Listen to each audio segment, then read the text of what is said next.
Hi, Ben Whitmore here. I'm an instructional designer with the e-learning department in the community colleges of Spokane. I'm creating this video to help faculty onboard their courses to online as quickly and as efficiently as possible. So this video is really for folks who are not using Canvas, or maybe who only use Canvas for their gradebook, but who now all of a sudden need to be teaching online and need to be putting all of their resources and making everything available to their students and communicating through their students via Canvas. So it's kind of like getting started real quick video for you. If you're already familiar with Canvas, this is really going to just cover the basics. So what I want to do is first is discuss if we need to be moving online to teach our class online. You're probably going to want a couple tools. One is Canvas, like we mentioned, but the other is Zoom. So if you need a Zoom license, Zoom is a video conferencing tool that allows you to chat and interact with students live, synchronously. If you need a license for that, it's a third-party tool, and that can be accessed by emailing Jerry Troupe, Jerrytroupe, and ask him and request him for a license for Zoom. He'll set up your account and you'll receive a confirmation email from Zoom walking you through your password. And that'll be associated with your school email. So we'll get to synchronous learning in a little bit, but the next step I wanted to show you was how to access Canvas. For those that aren't using Canvas regularly, whether you're an SCC or SFCC faculty, go to your class or your school's homepage, under Student Tools, select Canvas. Here it's going to bring you into a login page. And I'll log out so you can see what that looks like. And the information that you'll put under here, your CTC link ID number, so that's your employee ID, and then your password that you use to regularly log on to computers. Once you do that, you'll go ahead and click Login, and that will take you to your Canvas dashboard. So I've got quite a few classes here that I'm concurrently always enrolled in. You're going to likely just see the courses that you're teaching this term, and maybe quarters for spring term as well. So look for, W20, that's going to be winter 20, and if you see a S20, that's going to be a spring 20. So that's going to be the course that you are currently, or your future course that you will be teaching for spring. Now, if we're thinking about spring and we want to go ahead and get into our course and look at it, all we have to do is click on these tiles. And these tiles, you see I have some fancy images, but your course might look more like this. If you click on this, it's going to bring you into the course homepage. And when you think about quick steps, what do you need to do to make your course ready and available to students? Really, I'm going to look at a few different ways. You're going to organize your material and provide instructional material. So it needs to be organized for students so they can navigate. And we're going to need to be able to communicate with them. So by default, the home page of Canvas defaults to a module structure. And think of modules as ways to organize your materials. So let me show you how to go ahead and set up modules and paint a clearer picture for you. When I'm thinking about what I need to do for my course, I'm going to organize my course by weeks. You can organize your course however you want, but students generally respond well to that because then they can identify what they need to do and the learning material that's available for them for that week. So I'm going to organize a few weeks in modules.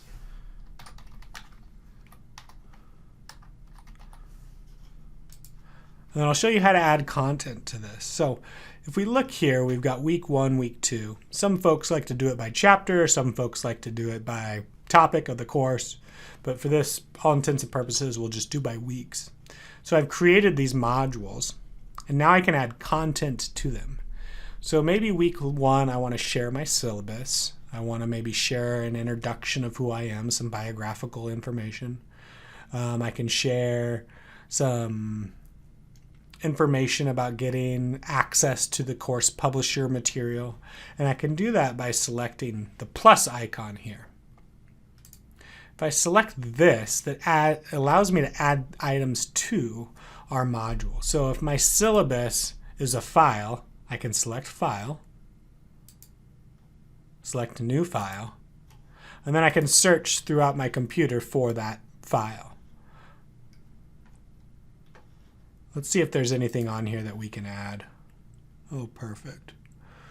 We're going to add this as a file, and we'll add this item here. So now you can see that this schedule, it's not your syllabus, but it's a PDF, has been added under week 1. And now students, once they're added to your course and once we publish the course, we can see the materials in here. So under week 1, we have the schedule here. And if you see this check mark, now this check mark means published, as you can see here.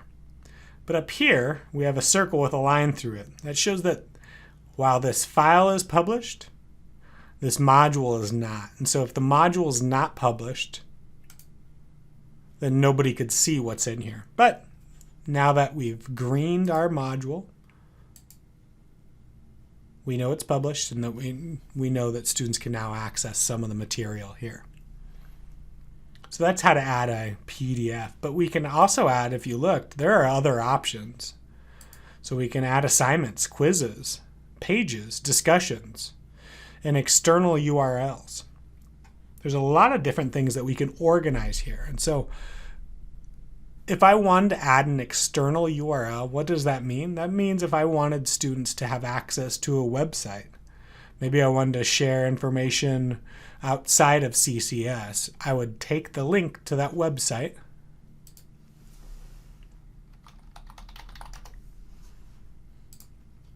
so I'd navigate to that website and I would copy, and over in our example course, I would add an external URL. I would paste that link there.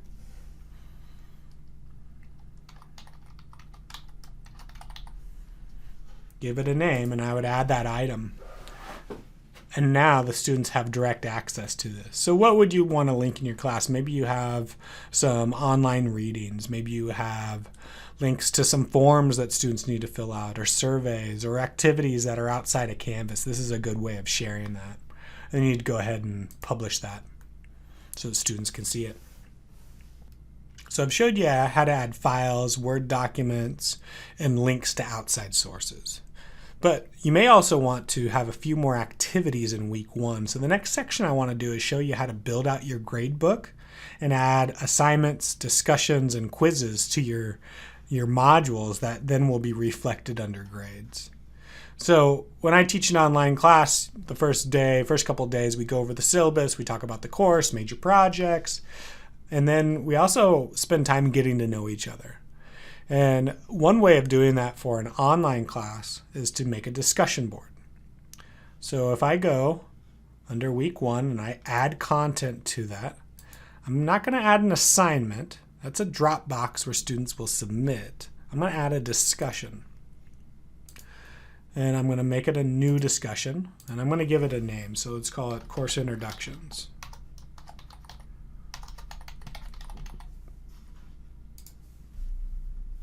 So now you can see there's this icon for it. It hasn't been published yet, and that's fine, because all it is right now is just a name in the module. If I want to actually add instructions for students, ask them questions, and assign points to this introduction, I can go ahead and click this here. So as I click it, it brings me to the discussion. I will need to select Edit. Now there's a bunch of options here. Up here, there's all your formatting options, much like Microsoft Word. Here you can type, and you can spell out your instructions for this assignment here. So here's where I'd give them prompts to talk about. I would maybe introduce myself if it was appropriate. And then if you scroll down, you have some options here. For introduction discussions, I don't think a lot of these are going to be important for you, but the one that might be is graded. You may want to grade this, because as we all know, if we don't grade it, they're not going to do it. There is no optional. Go ahead and click Graded. Excuse me. And then under Points Possible, you can give it your points. Let's say 10. I'm going to display as points. I'm going to keep it under the assignment grading group. I'm going to assign it to all of my students. Now here I may have some considerations. What are the due dates for that? Well, if we start on a Wednesday, maybe I want it done by Friday. I can go ahead and select that here. So go ahead and you can travel your months. You know, if the first day of the quarter, for example, March 30th, I can make this due on Friday at 11:59 p.m. Here's available dates. I don't care. I'm going to publish it and I'm going to let it be ready to go. And then I can save it if I want to work on it later, or I can save and publish when I'm done with it. So I'm going to go ahead and save and publish it. And we know it's published because it says published up here. It has our introductions, has the due date, and it has the structure for the points, and that's already built into the gradebook. So now what I want to show you, if you click home, that's going to take you back to modules so we can see this. And if you click grades, it's going to show you what's been built for grades. Right now, we don't have any students enrolled. So if I put students in this course, they're all going to line up down here. And we can see that there is one assignment here so far. And that's our course introductions. As we add more assignments, this is going to build out. And as students get added to your rosters, this is going to get built out even further.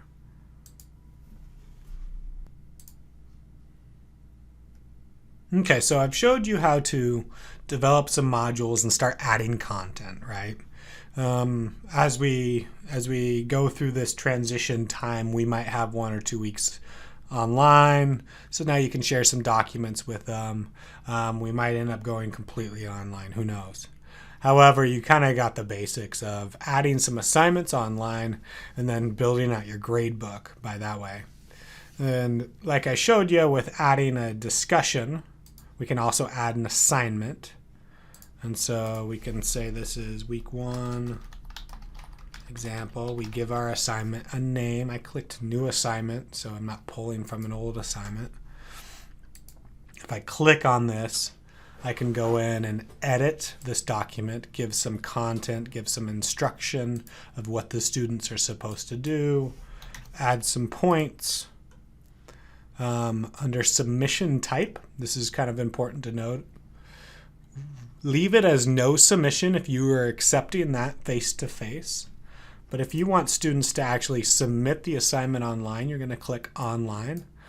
And this gives you options of how students can submit their assignments. If you're expecting a Word document, you can click File Uploads. If you don't care if they submit it via a video recording or a text entry right in Canvas, you can select these boxes as well. Now I'm going to go ahead and save and publish this. And so, this is for writing assignments. This is for reflections. This is for reading prompts. If you have a few questions, you can put it in here and the students can respond to your prompts that way.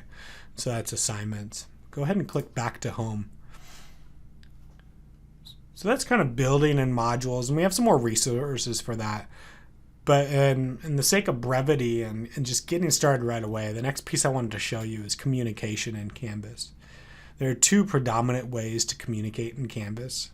And they're for different reasons generally. So the main one is, or the first one that comes to mind to me is just classroom announcements, and that's using the announcements tool in Canvas. So if you need to communicate with your students and let them know what's going on in your class and what your expectations are and what they need to do, I'm sure there's going to be a lot of communication needed to pull this off. You're going to go ahead and click into announcements. And you're going to create one by selecting plus announcement. And it's pretty straightforward. You give your announcement a title. You put in your context for this. You can delay your posting if you want to send it out the next morning. And one thing that's kind of peculiar about Canvas is the save button here actually means send. So it doesn't mean save and view it later. It means to send.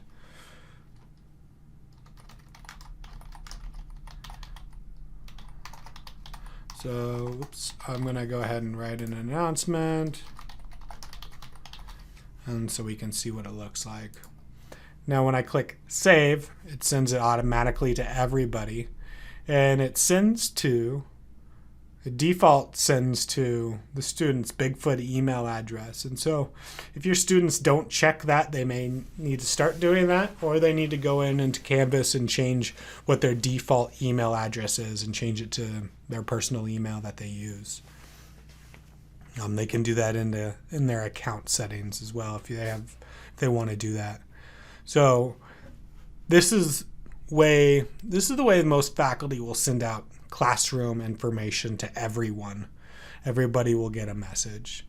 Now, if you need to talk to students individually, if you notice maybe students aren't being engaged in the course, you can do that under the inbox feature. When you select inbox, you're going to see any messages that you've received on the left. And if you click on that message, you'll see all the details here. I'm going to unclick that because we want to write a new message. Maybe we want to reach out to a specific student. One way of doing that is selecting compose a new message. And here you can, under course, you can narrow down your course, favorite courses, and then it has your previous terms. You're probably going to go under favorite courses because those are going to be the current terms. And then you're going to select that course, and then you can write in the student's name, or you can select this button here and it will populate the students in your course. So I'll go back. I know who I want to send it to. I'm going to send it to Sketch. I'm going to give it a subject of that email, this week's assignments. And maybe here's where we can go ahead and compose a message to Sketch. If you wanted to send it to multiple students, you could. And then what I would do is, because you don't want them replying all, especially if it's something grade related or personal, I would send an individual message to each recipient. And so then when they reply, they won't have the mistake of replying all. Go ahead and click send. Oh, you have to put a message in there. Hello. Go ahead and click send, and they'll receive an email in their inbox. So a little tour around. You can narrow your inbox messages based off of the course. And then there's inbox and then sent. And so if I click sent, we'll see here's my message to those folks there. So that's inbox. Now, one thing to keep in mind is I'm now no longer in my class. Inbox is global, so it's all of your Canvas courses. So if you want to go back to your course, you go to Dashboard, and then you can find your course there.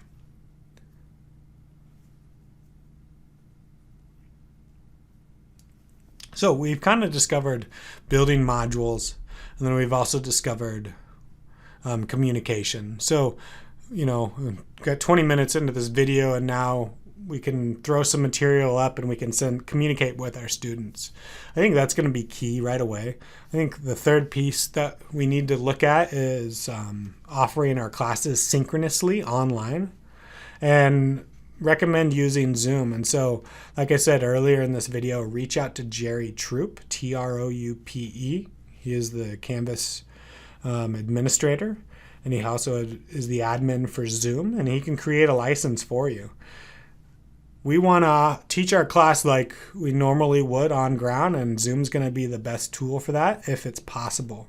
Also keep in mind, just because you're now offering this class online or you're thinking about it doesn't mean students actually have access to the technology or webcams or laptops. But if you're going to do it online, I think Zoom is one of the best tools because students can join tablet or cell phone or with their computer. And they don't need to necessarily have a webcam for their computer as long as they have speakers and they can hear you. But if you're going to be teaching, lecturing, doing discussions online, you're going to need a webcam and you're going to need or at least a microphone. And so definitely recommend purchasing one if you don't have one. Most laptops have them built in, and most modern phones have them built in as well. And so it's using Zoom is gonna probably be your easiest tool, but there are some technological things you're going to need for that. So if we wanted to get started with Zoom, what I would do, email Jerry and let him know you'd like an account. He's going to add you to the Zoom admin, and he's going to create an account for you. You're going to get an email walking you through their registration process, and it's going to be your work email address and whatever email password you want to do. And then you go to zoom.us to log in, and you'll put in your credentials, and then you can click on My Account. Mine's going to look a little bit different from you because I'm admin here, but it's pretty similar.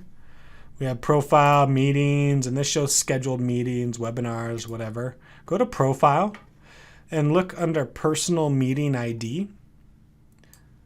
This website is basically the website to your personal Zoom office.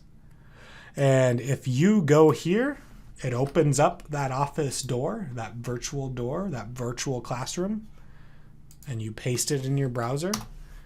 And this email is what you can send out to students as well. You email this to students, and as long as you've opened this virtual office or virtual classroom, then the students can enter. But you do need to go here first for them to enter. And so this is how you go ahead and put it in your browser, and it's going to automatically download, and it's going to automatically start working. I'm going to get a little bit of a failure thing because we're recording already. But what you'll see here is your face here. You'll have the ability to see students as they join you. You can check to make sure your audio is working right here. We can see that the mic icon is getting green, and the louder I talk, the greener it gets. If this isn't working, if it has a line through it, that means your mic is muted. You can go ahead and click that to unclick it to get your mic working. And then you got a few tools across the bottom here. If you want to share your screen, that's a pretty fancy feature with Zoom, is it allows you to share what you want to show. So if you have a PowerPoint, you can share your screen. If you want to walk and talk through a website, you share your screen.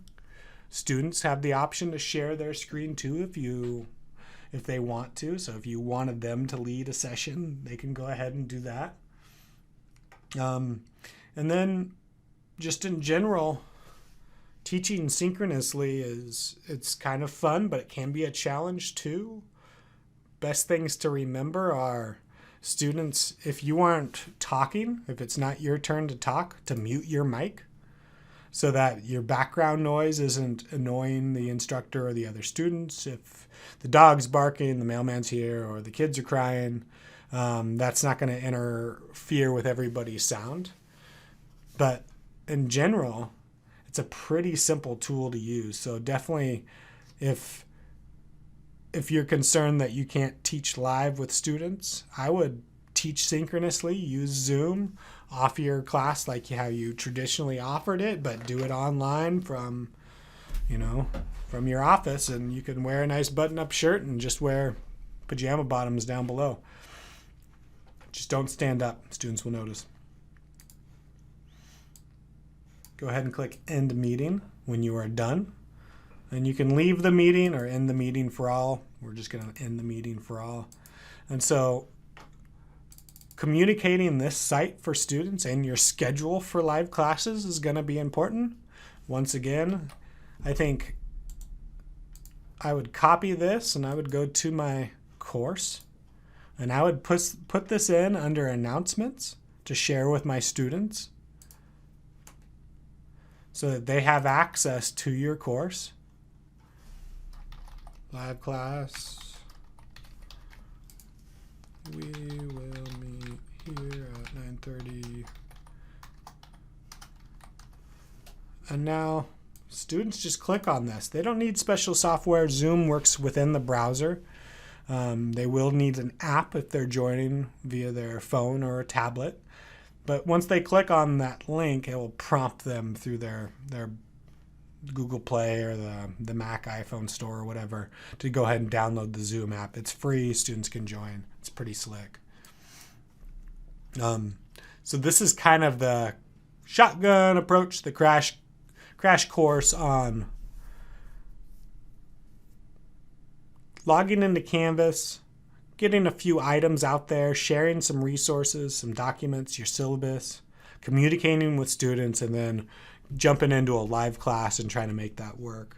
And we squeeze this in just under 30 minutes. So, of course, you've got an e-learning team that is ready to help in any way that we can. Reach out to myself or Jerry Troop. Wait times may get a little longer, but go ahead and send us an email or schedule something with us. And, what I've been doing with a lot of folks that want to teach with Zoom is send me the link. If I'm available, I'll jump in that first class and make sure you feel comfortable doing what you're doing. And the students, if they have any questions, I can help answer them or troubleshoot some of their issues as well. So, you've got some resources. There are plenty of folks here who've been teaching online with Canvas for a long time. Go ahead and utilize their wealth of knowledge, and good luck, and let us know if you have any questions. Cheers.